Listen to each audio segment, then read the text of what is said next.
Dear students, hope in this pandemic you are hale and hearty at your respective places.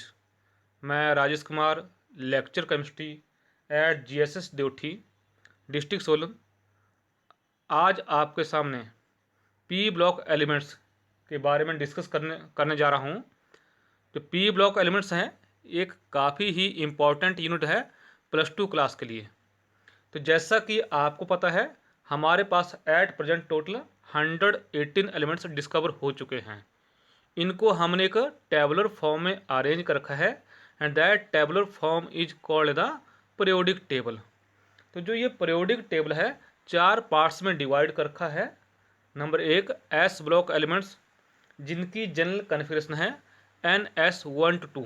तो जो ये division है that depend upon the electronic configuration. Then P block NS2 NP1 to 6। S block और P block को इकट्ठा हम representative elements बोलते हैं। Then D block N-1 D1 to 10 NS1 to 2। They are also called the transition elements. F block उसकी configuration है N-2 F1 to 14 N-1 D0 to 1 NS2। They are also called the inner transition elements.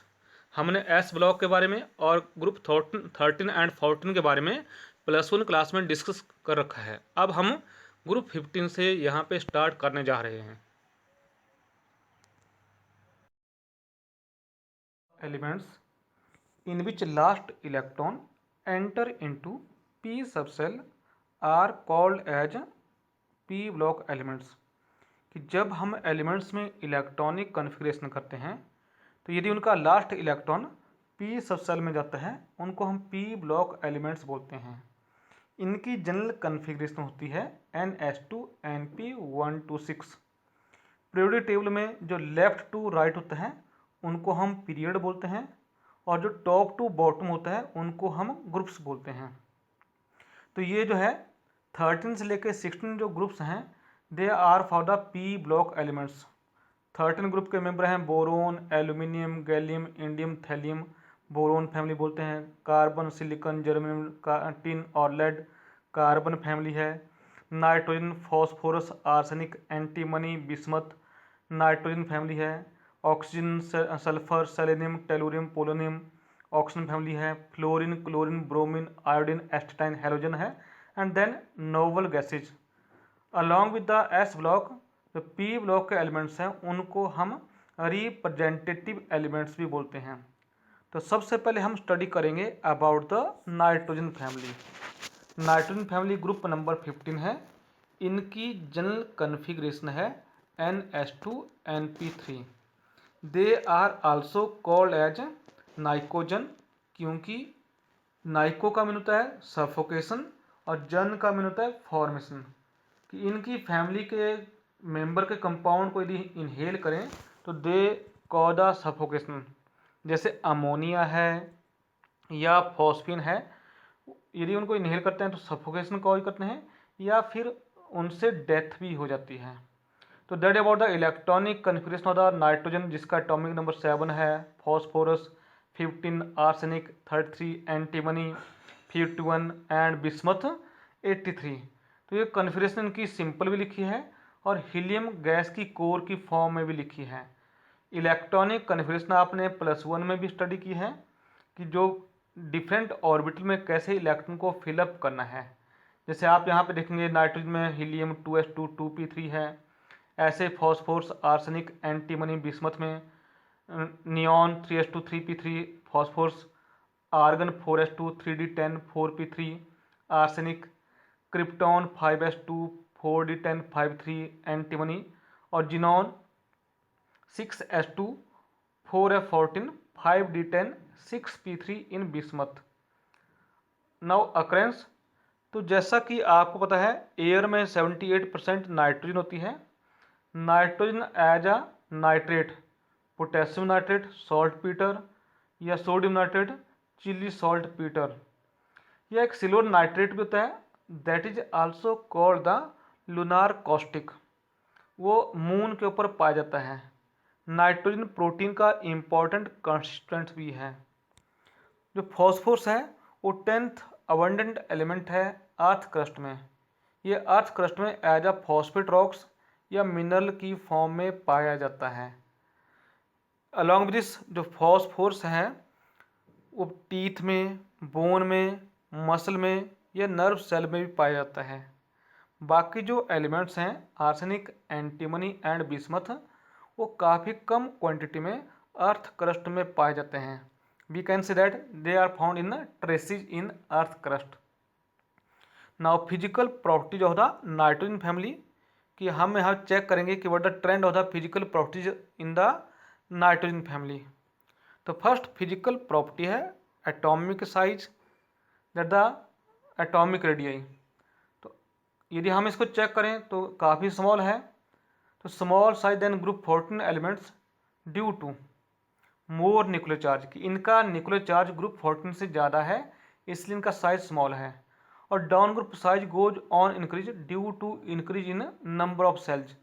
यहाँ पे second cell है, यहाँ पे third है P में, then fourth, fifth and sixth in bismuth. यदि हम टेबल को केयरफुली चेक करें तो जब हम नाइट्रोजन से फॉस्फोरस में मूव करते हैं वहाँ पे लार्ज इंक्रीज होता है। फॉस्फोरस से आर्सेनिक में small, again arsenic to antimony large and then again small.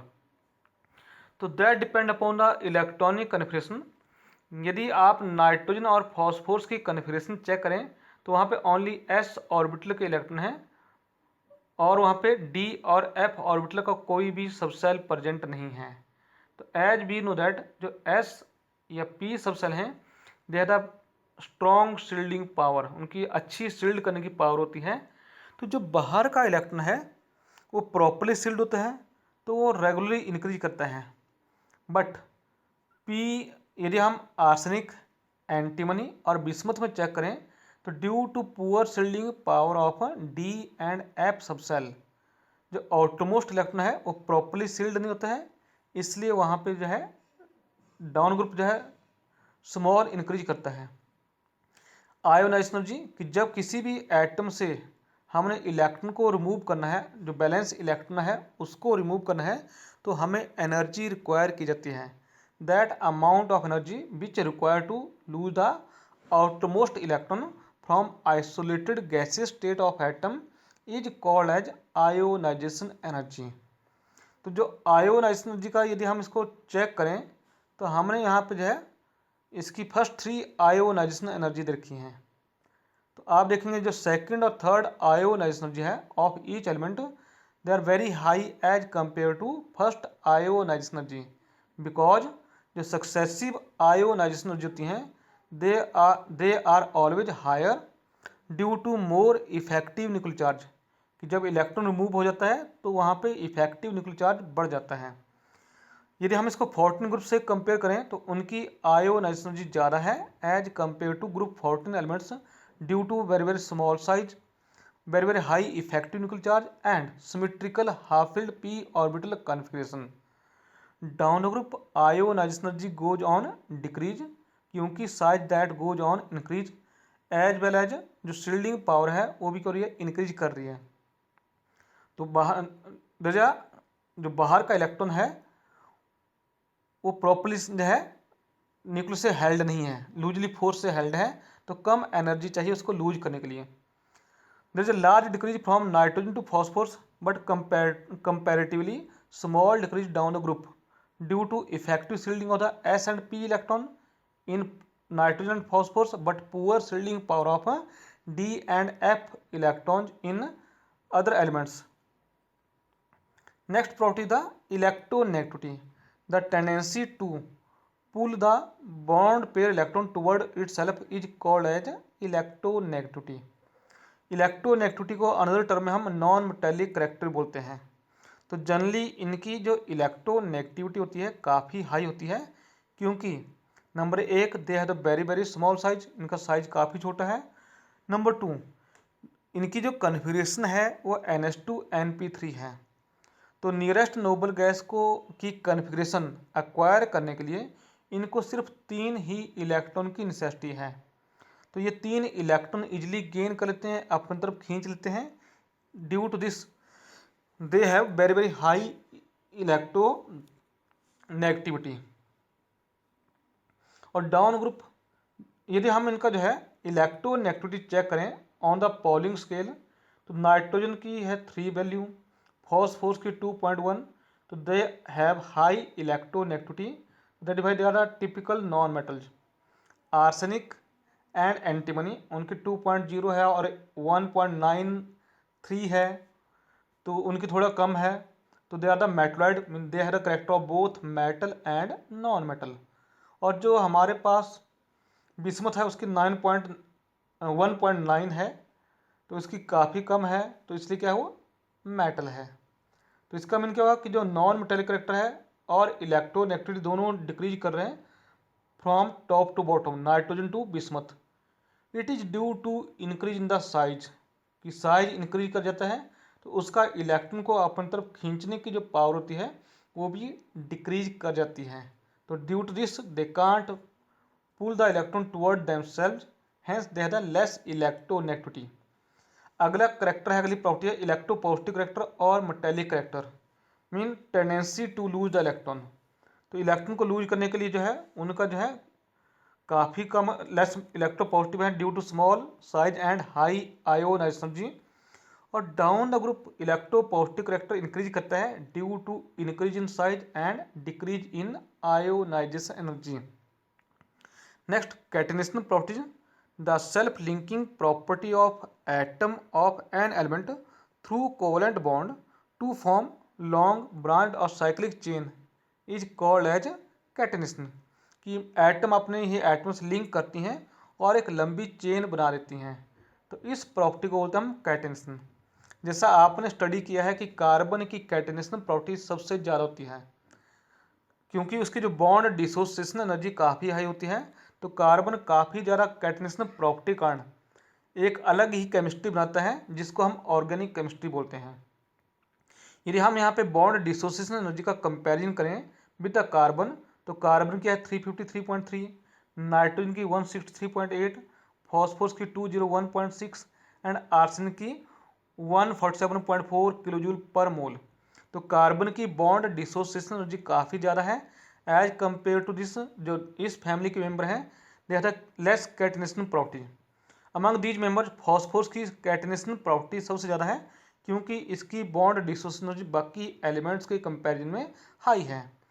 The existence of an element in two और more than two form is called the allotropy. कि कार्बन के दो वेल नोन एलोट्रोप हैं, diamond and graphite. तो जब कोई भी element दो या दो से ज़्यादा फॉर्म में पाया जाता है उसको हम एलोट्रोपी बोलते हैं। नाइट्रोजन और बिस्मथ एलोट्रोपी शो नहीं करता है। फॉस्फोरस के 3 वेल नोन है, वाइट, ब्लैक और रेड। रेड आपने मैच स्टिक में देखा है। आर्सेनिक के हैं येलो और ग्रे। एंटीमनी के हैं येलो और सिल्वरी ग्रे। तो जो आप यहाँ पे देख रहे हैं जो ब्लैक फॉस्फोरस है वो जो मॉर्टिन रेड किल है, जो रेड किल होता है उसमें यूज किया जाता है। देन नेक्स्ट प्रॉपर्टी था मेल्टिंग एंड बॉइलिंग पॉइंट, कि that depend upon the inter atomic forces. तो टेबल में यदि हम चेक करें तो नाइट्रोजन का मेल्टिंग और बॉइलिंग पॉइंट काफ़ी कम है, बाकी मेंबर का एज कंपेयर टू नाइट्रोजन काफ़ी ज़्यादा है। इसका मीन क्या हुआ कि नाइट्रोजन की जो इंटर एटॉमिक फोर्सेज हैं वो काफ़ी वीक हैं। तो जल्दी देहदा अब हम इसमें चेक करें कि from nitrogen to arsenic melting point goes on increase and then that goes on decrease. First का तो वहाँ पे इंटर एटॉमिक फोर्सेज बढ़ रही हैं क्योंकि साइज बढ़ रहा है, but due to inert pair effect in antimony and bismuth वहाँ पे मेल्टिंग पॉइंट डिक्रीज कर रहा है। तो जो इनर्ट पेयर इफेक्ट होता है कि that the inability of the S orbital electron to not take part in the bond formation, कि उसमें कम बॉन्ड बनेंगे तो वहाँ पे कम है। Boiling point that goes on increase from nitrogen to antimony due to increase in the size and surface area. So magnitude of the van der Waals force है increase कर रहा है, बट बिस्मथ का जो है बॉइलिंग पॉइंट कम है, again inert pair effect, तो वहाँ पे वो कम फोर्स बनाएगा और बॉइलिंग पॉइंट कम है उसका। ऑक्सीडेशन स्टेट, तो जो जनरल इनकी ऑक्सीडेशन स्टेट है वो -3 है। -3 इसलिए है कि इसके वैलेंस शेल में जो है 5 इलेक्ट्रॉन है, तो नोबल गैस एक्वायर करने के लिए ये 3 इलेक्ट्रॉन जो है गेन करते हैं।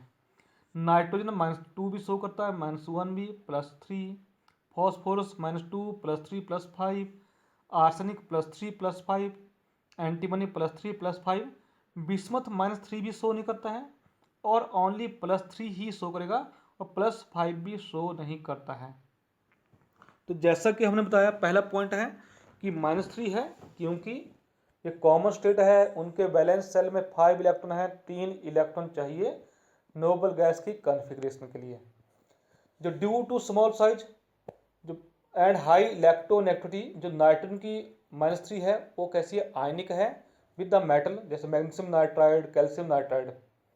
अदर जो है उनकी जो है वो कोवलेंट है, और that tendency to show the -3 decrease करती है due to increase in the size. तो बिस्मथ 3 इलेक्ट्रॉन जो है गेन नहीं कर सकता है, इसलिए बिस्मथ -3 ऑक्सीडेशन स्टेट शो नहीं करता है।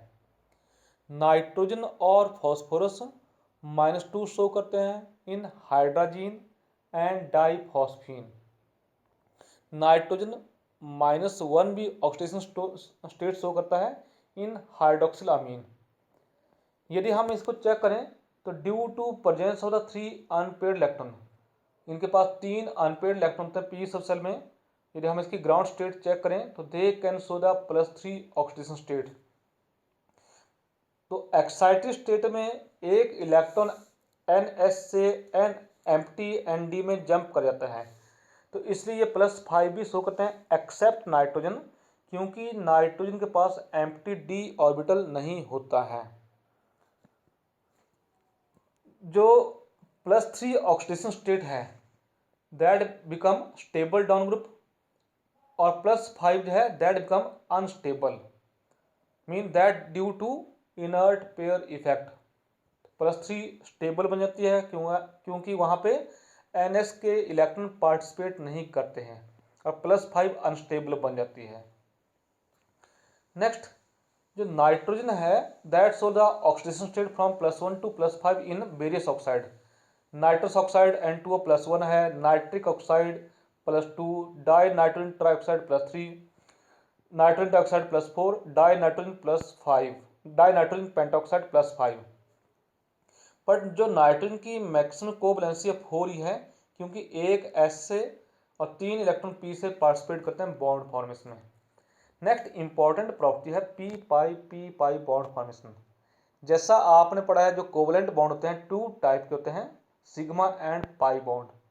जो सिग्मा बॉन्ड होते हैं they are formed by the head to head overlap, और pi bond they are formed by the side by overlap of the atomic orbital.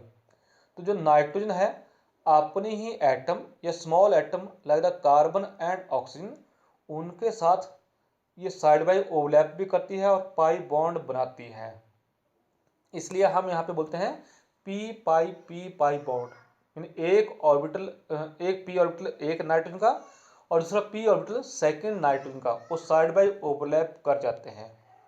तो ड्यू टू दिस प्रॉपर्टीज, जो nitrogen है that is a diatomic gas और phosphorus tetra atomic solid है। जैसा मैंने आपको बताया, नाइट्रोजन उसके पास 3 अनपेयर्ड इलेक्ट्रॉन P में है, तो जो PZ का इलेक्ट्रॉन है वो सेकंड नाइट्रोजन के PZ से ओवरलैप करेगा by the end to end, और वहाँ पे सिग्मा बॉन्ड बनेगा। जो बाकी 2 PX और PY में इलेक्ट्रॉन बचेंगे वो नाइट्रोजन के सेकंड नाइट्रोजन के जो है PX PY से साइड बाय ओवरलैप करेंगे, और ये पी पाई बॉन्ड बन जाएगा। तो डायटोमिक मॉलिक्यूल बन गया, and these diatomic molecule they are held together by the weak van der Waals forces, इसलिए नाइट्रोजन गैस है। बट फॉस्फोरस क्योंकि उसका साइज बड़ा है, इलेक्ट्रोनेगेटिविटी कम है, तो that can't form the P pi bond, mean उसके जो पी ऑर्बिटल हैं वो साइड बाय ओवरलैप नहीं कर पाएंगे। तो अपनी बैलेंसी को सेटिस्फाई करने के लिए 4 फॉस्फोरस के atom, 4 phosphorus atom tetrahedral form में अपने आप को अरेंज करती हैं, और उनके बीच में single bond sigma bond present होता है। तो due to this tetrahedral structure that phosphorus is solid in nature. तो थैंक्स फॉर टुडे लेक्चर।